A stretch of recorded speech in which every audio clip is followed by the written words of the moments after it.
Hey everyone, this is Lynn Wilson at Lynn Wilson Originals here in Mills River, North Carolina, and I'm coming on today to talk about some options that you can use to add age and dimension to your chalk painted frame. So I have painted this cabinet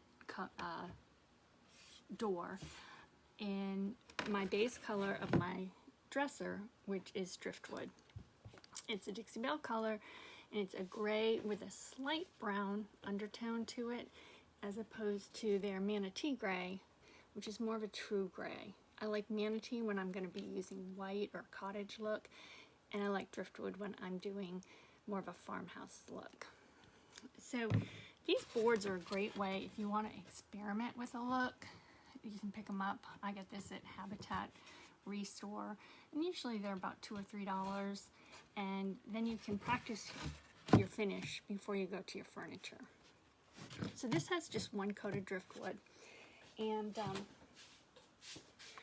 I applied a clear coat on half of it. This is Dixie Belle's Satin Clear. It's one of my favorite. The reason I wanted to apply this, the first time I tried to use a wax or a glaze, I was a newbie painter, and I had painted something in drop cloth, which is Dixie Belle's. This is the color of drop cloth. It's sort of a farmhouse white. And I was agonized over getting it perfect, and then I go to apply a dark wax, and the porosity of the paint just sucked it up, and my piece ended up looking dirty, and I couldn't move the wax to make it, go where I wanted to. So the solution to that is either using a clear coat or putting on just the regular clear wax before you apply the wax. So the first thing I thought about, because I am very comfortable with wax, it's kind of my go-to, was adding some wax to this. Like, you do it in the edges and on the corners. So I looked at two different colors. This is the brown wax, which I really like, and this is the Grunge gray. And I find like these two are easier to use than the black for me, unless I'm painting in a dark color. If I'm using a light color, these two are easier to make a nice look with. So here's the Grunge gray, and I'm just going to put it right here. Hopefully you can see that.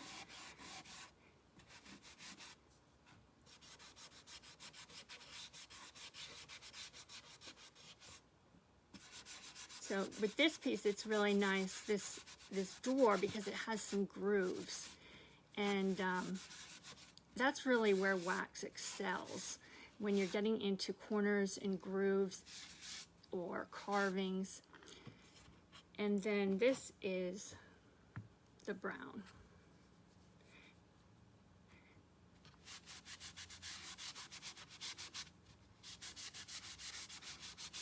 And actually, right here, I did not clear coat because I wanted to see the difference of clear coat and without clear coat. Down here, at this end, so this is without clear coat, top coat. Now the same applied down here.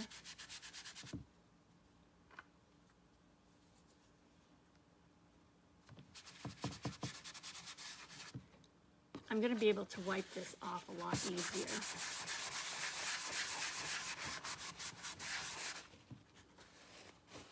As opposed,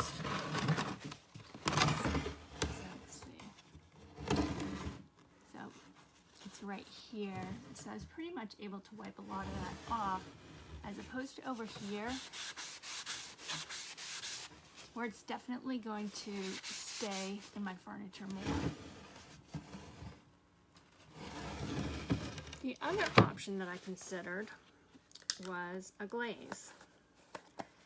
And you can make your own glaze if you go get some Valspar glaze and add a little latex paint to it. I've done it that way. But Dixie Belle also makes glazes, and this is their Grunge Gray glaze. And this is Voodoo Gel Stain. And this is meant to stain wood, but I also use this as a glaze. So I had tried both of these already where I had clear coated and they didn't show up much. So I'm going to show them to you where I have not clear coated.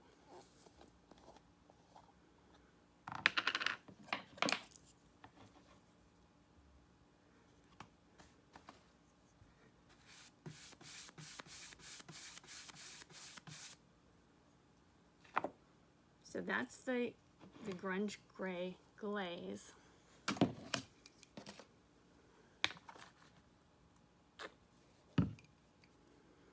And it really does have kind of a brown look to it. And then this is the Voodoo Gel Stain.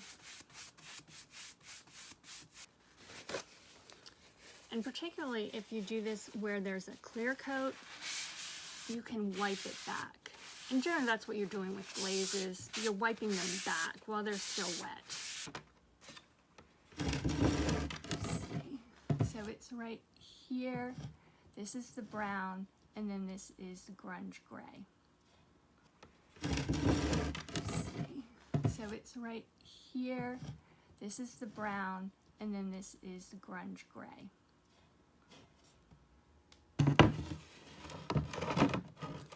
So far, I think what I'm liking best out of all of these is probably the Grunge Gray Glaze. I'd love to hear your opinions as well, what you like.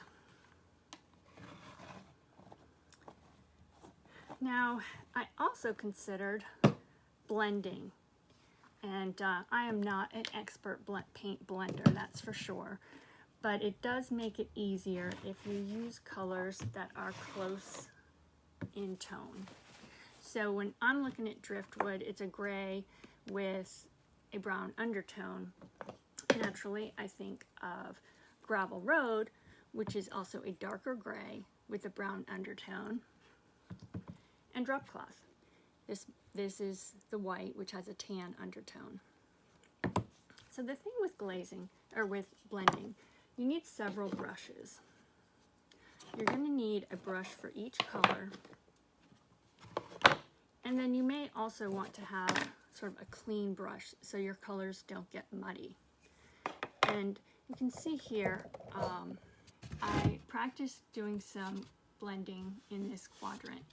And so this is the Gravel Road, and then I go lighter into the Driftwood. And then at the very center here, it's really hard to see, but I did a little bit of Drop Cloth.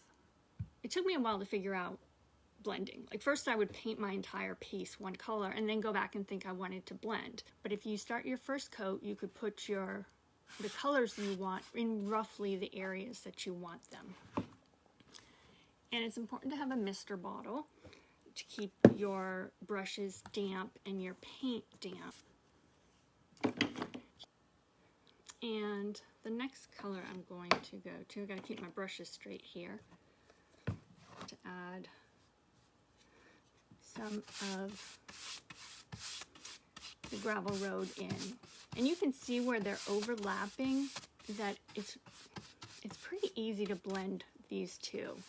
And so you can brush up into the lighter color and then brush back down and do a little cross hatching.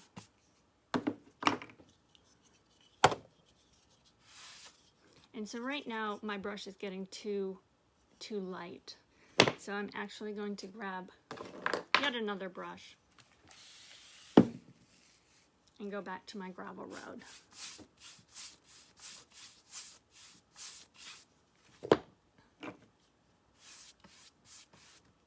And if you feel your paint pulling like I did right there, you need to moisten your brush and then moisten your paint again. Sometimes I find the best blending is with less work.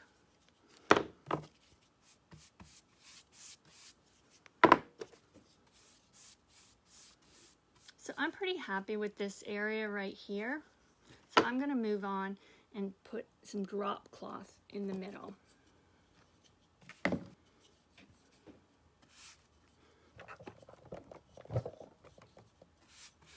And you can see that blends super easy.